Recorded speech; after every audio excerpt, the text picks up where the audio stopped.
اگر میں آپ سے کہوں کہ آج آپ پانی کا صرف ایک گھونٹ اپنی پوری زندگی کا رخ بدلنے کی نیت سے پی سکتے ہیں تو شاید آپ کو یقین نہ آئے، لیکن ٹھہر جائیے، کیونکہ آج جو بات آپ سننے جا رہے ہیں وہ صرف ایک عام بات نہیں، بلکہ آپ کو اپنے رب کی طرف اور بھی قریب لے جانے والی ایک ایسی یاد دہانی ہے جو آپ کے دل کو جھکجھور کر رکھ دے۔ ہم روز پانی پیتے ہیں، لیکن بہت کم لوگ اس بات پر غور کرتے ہیں کہ یہی پانی اللہ تعالیٰ کی کتنی بڑی نعمت ہے۔ جب ایک مومن کسی بھی نعمت کو اپنے رب کے ذکر کے ساتھ استعمال کرتا ہے تو اس کا دل امید، سکون اور توکل سے بھر جاتا ہے۔ اگر آپ کو لگتا ہے کہ آپ کی دعائیں دیر سے قبول ہو رہی ہیں، روزی میں تنگی ہے، پریشانیاں ختم ہونے کا نام نہیں لے رہی، محنت کے باوجود راستے بند نظر آتے ہیں، یا دل ہر وقت بے چینی سے بھرا رہتا ہے، تو مایوس مت ہوئیے، کیونکہ اللہ تعالیٰ کی رحمت سے کبھی مایوس نہیں ہونا چاہیے۔ وہی ذات ہے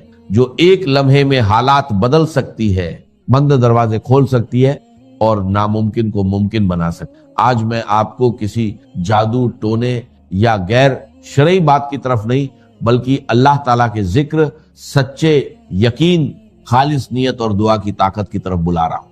یاد رکھیے، اثر کسی لفظ میں نہیں بلکہ اللہ تعالیٰ کی مشیت اور رحمت میں ہوتا ہے۔ جب بندہ پورے یقین اور ٹوٹے ہوئے دل کے ساتھ اپنے رب کو پکارتا ہے تو اس کی کوئی بھی دعا اللہ تعالیٰ سے۔ میرے پیارے بھائیوں اور بہنوں، ہو سکتا ہے آج کا یہ بیان آپ کی زندگی کا وہ موڑ ثابت ہو جائے جس کا آپ کو برسوں، اس لیے اس بیان کو آخر تک ضرور سنیے، کیونکہ ہو سکتا ہے آج اللہ تعالیٰ آپ کے دل میں امید کی وہ روشنی پیدا کر دے جو آپ کی زندگی کا اندھیرا ختم کر دے۔ یاد رکھیے، جس رب نے کن فیکون فرمایا اور پوری کائنات وجود میں آ گئی، اسی رب کے لیے آپ کی مشکلیں، آپ کا قرض، آپ کی بیماری، آپ کی پریشانیاں اور آپ کی تمام جائز حاجتیں بالکل مشکل نہیں۔ بس ضرورت ہے سچے یقین، صبر اور توکل کی۔ جب بھی پانی کا گلاس اپنے ہاتھ میں لیں، اسے صرف پانی نہ سمجھیں بلکہ اللہ تعالیٰ کی ایک عظیم نعمت سمجھیں۔ دل سے بسم اللہ الرحمن الرحیم پڑھیں، اپنے رب کی حمد کریں، اپنی جائز حاجتوں کے لیے دعا کریں اور پورا بھروسہ اسی پر رکھیں، کیونکہ وہی دعاؤں کو سننے والا، رحمتیں برسانے والا اور اپنے بندوں پر سب سے زیادہ مہربان ہے۔ اگر آپ بھی چاہتے ہیں کہ آپ کا دل اللہ تعالیٰ کے ذکر سے روشن ہو جائے تو اس بیان کو آخر تک ضرور سنیں اور کمنٹس میں ماشاء اللہ، الحمدللہ اور سبحان اللہ ضرور لکھیں۔ انشاءاللہ اللہ تعالیٰ کے ذکر کو آگے پہنچانے اور دوسروں کو نیکی کی طرف بلانے کی نیت پر بھی آپ کو ثواب ملے گا۔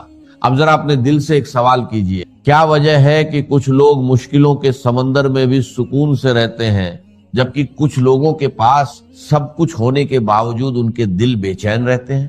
اس کا جواب صرف ایک ہے، اور وہ ہے اللہ تعالیٰ پر یقین۔ جب انسان اپنے رب پر پورا بھروسہ کر لیتا ہے تو اس کی سوچ بدل جاتی ہے، اس کا نظریہ بدل جاتا ہے، اور پھر اسی بدلاؤ کے ساتھ اس کی زندگی میں بھی بدلاؤ آنا شروع ہو جاتا ہے۔ بہت سے لوگ شکایت کرتے ہیں کہ ہم دعا تو بہت کرتے ہیں، وظیفے بھی پڑھتے ہیں، لیکن اثر محسوس نہیں ہوتا۔ اکثر اس کی وجہ یہ ہوتی ہے کہ زبان تو دعا کر رہی ہوتی ہے، لیکن دل دنیا کی فکروں میں الجھا رہتا ہے۔ یاد رکھیے، اللہ تعالیٰ صرف الفاظ نہیں بلکہ دل کی حالت کو بھی دیکھتا ہے۔ اس لیے جب بھی آپ پانی پینے لگیں، کچھ لمحوں کے لیے دنیا کی ہر فکر کو اپنے دل سے نکال دیں اور صرف اپنے رب کی طرف متوجہ ہو جائیں۔ اس پانی کو غور سے دیکھیے اور یہ محسوس کیجئے کہ یہ وہی نعمت ہے جسے اللہ تعالیٰ نے آپ کی زندگی کا ذریعہ بنایا۔ جس طرح بارش کے بعد سوکھی ہوئی زمین پھر سے ہری بھری ہو جاتی ہے، اسی طرح جب انسان کا دل اللہ تعالیٰ کے ذکر سے آباد ہو جاتا ہے تو مایوسی کی جگہ امید، بے چینی کی جگہ سکون اور ڈر کی جگہ توکل پیدا ہونے لگتا ہے۔ اگر آپ کی زندگی میں رکاوٹیں ہیں، رشتوں میں پریشانیاں ہیں، روزگار کی فکر ہے، بیماری نے آپ کو تھکا دیا ہے، یا حالات آپ کی امیدوں کے خلاف چل رہے ہیں، تو اپنے رب سے امید کا رشتہ کبھی مت توڑیے۔ ہو سکتا ہے جس چیز کو آپ دیر سمجھ رہے ہو اسی میں اللہ تعالیٰ کی سب سے بڑی حکمت چھپی ہو۔ اسی لیے صبر کیجئے، دعا کرتے رہیے اور اپنے دل کو